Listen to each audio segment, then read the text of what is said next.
Welcome to the Protagonist Pub. My name is Tammy.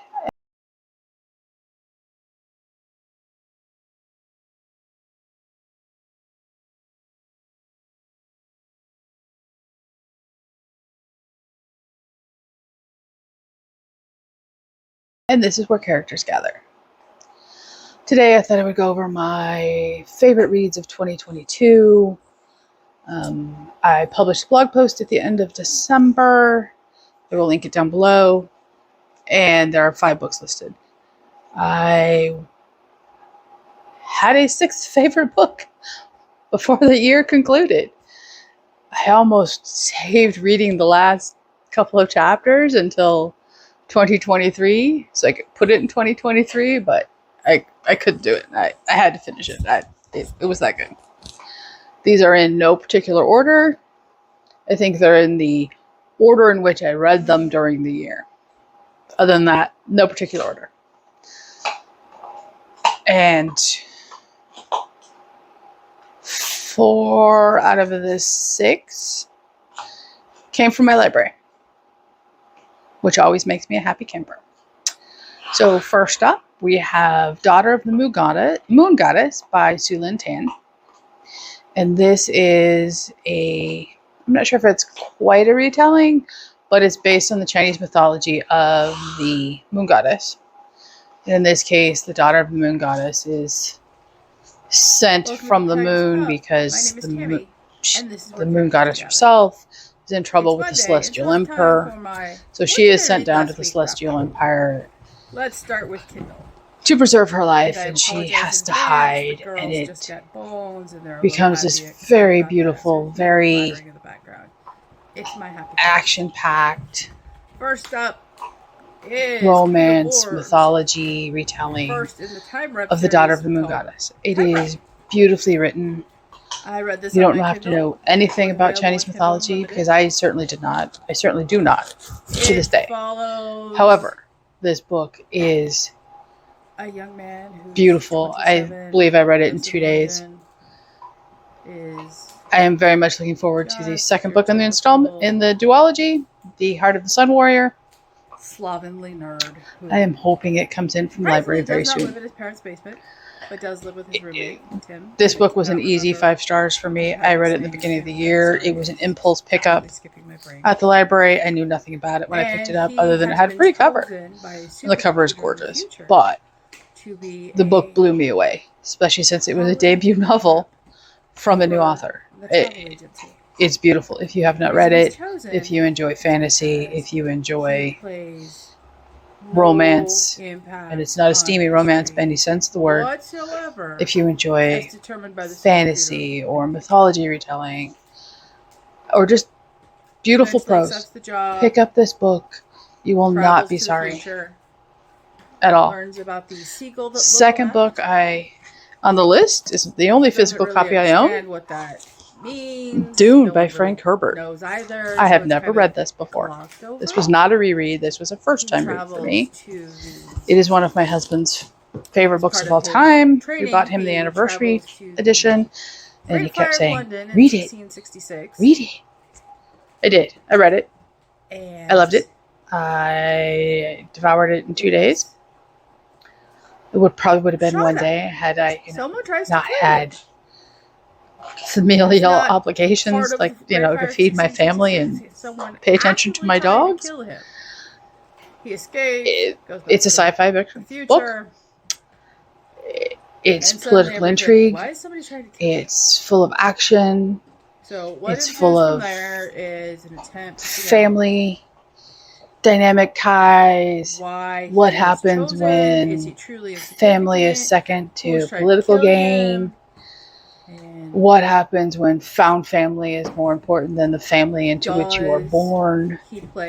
What happens when you love one person but you marry someone else because it's politically expedient? Trilogy of books, all available on Kindle Unlimited.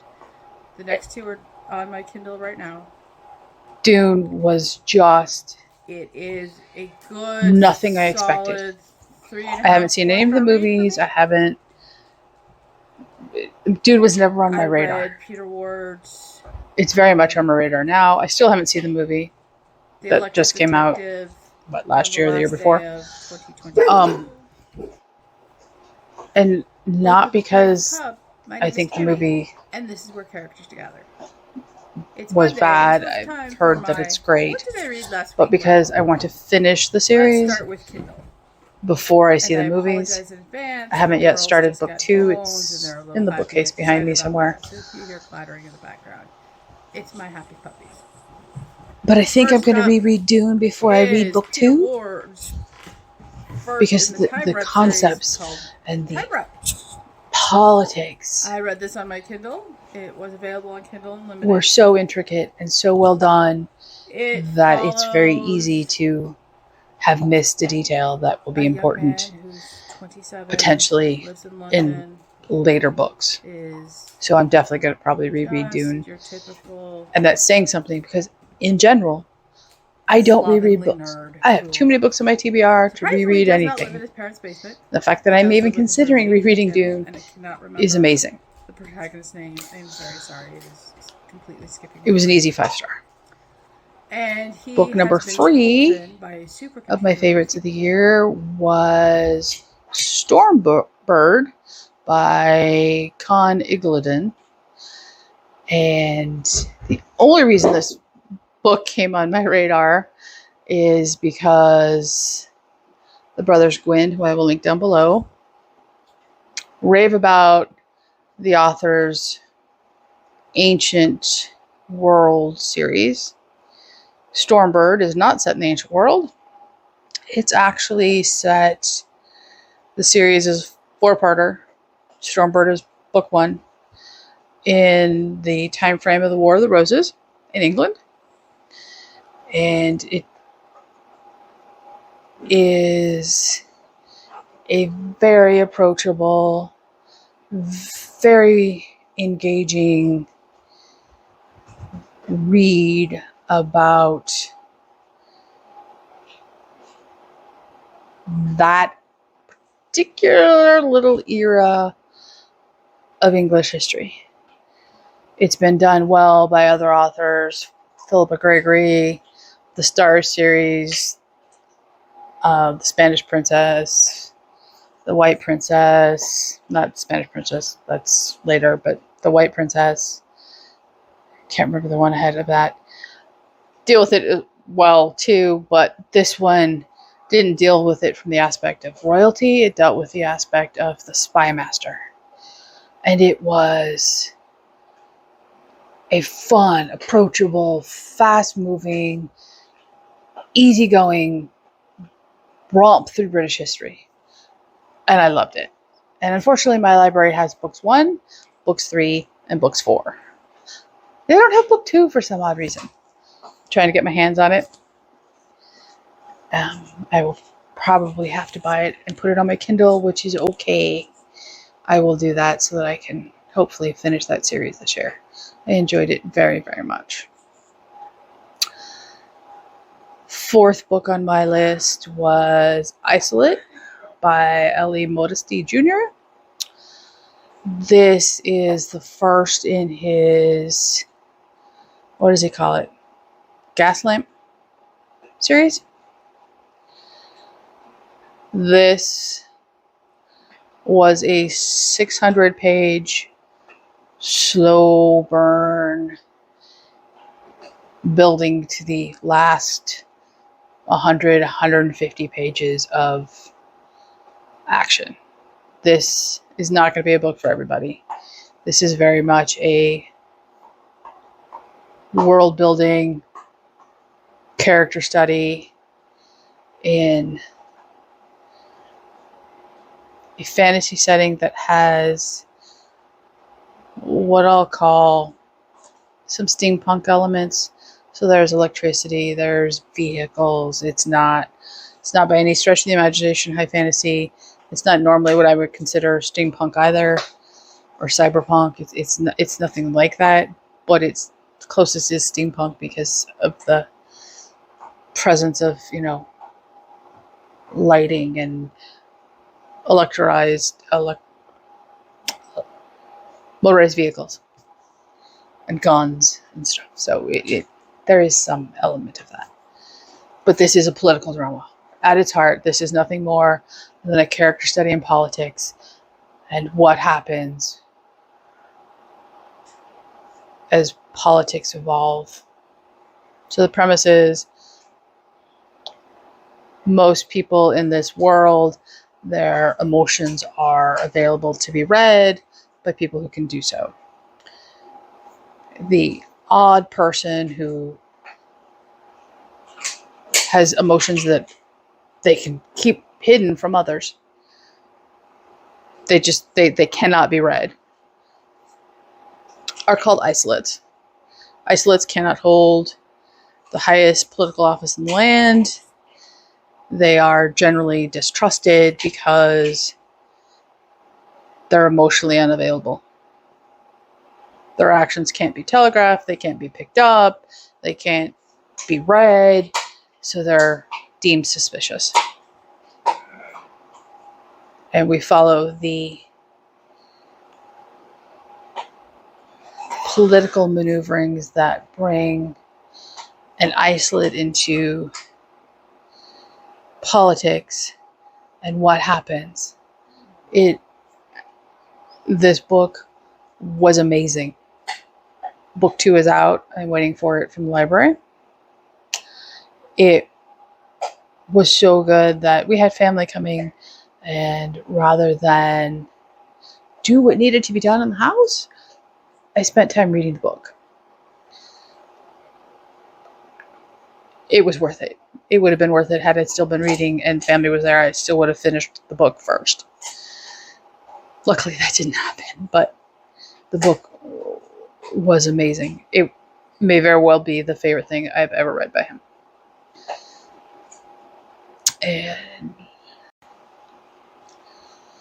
the last book on my 2022 favorites was The Mistletoe Countess by Pepper Basham. My interest was sparked by Oshina Gadarita Mall, who I will link down below. This is a Christian romance. It is set in 1914 Virginia and then England. And it covers the story of Grace and Freddie falling in love. It is an amazing story. It made me fall in love with Pepper Basham as an author. It put her into the must-read category, must-buy category. I loved this story. The faith in it is... Say hello, Felicity. Hi, Felicity. Uplifting. It doesn't overwhelm the romance, but it's definitely there. It's definitely a consistent part, but it isn't anything I would call intrusive. If you're not a person of faith or you're of a different faith, I don't think you would find anything in it objective. Grace's older sister is supposed to actually be the one who marries Freddie, who is an English earl in desperate need of an infusion of cash via marriage. So Frederick and Grace's dad do a marriage contract. He's supposed to marry Lila. He comes to America to do so. And the week of their wedding, Grace finds out something very disturbing about her older sister and decides that she's going to be the one to marry Frederick so that nobody is adversely impacted by the contract being broken. She tells her dad, they tell Frederick, the wedding goes through. Grace and Freddie go off to England on their honeymoon, and suddenly there's a great mystery going on. This whole book is just a sweet romance between two people thrown together by circumstances in a situation they never expected, who fall in love as they get to know one another, and they build a life. And that life is built on a faith in God. It is built on trust in one another. And it is built on love and communication and being yourself. This was, without question, my favorite romance read of 2022. Admittedly, I didn't read a lot of romance in 2022, but this would have topped any and everything I had read. The second book in the Grace and Freddie series comes out, I believe, next week. It's called Cairo Curse by Pepper Basham. I received an advance copy on NetGalley. I need to read it and review it for February. I have no doubt it's going to be an incredibly fun romp. I know Pepper is working on book 3. I cannot wait for book 3. I know I've skimmed book 2, but I so loved The Mistletoe Countess. Do yourself a favor. Pick up Pepper Basham, anything she's written, and you will fall in love with her.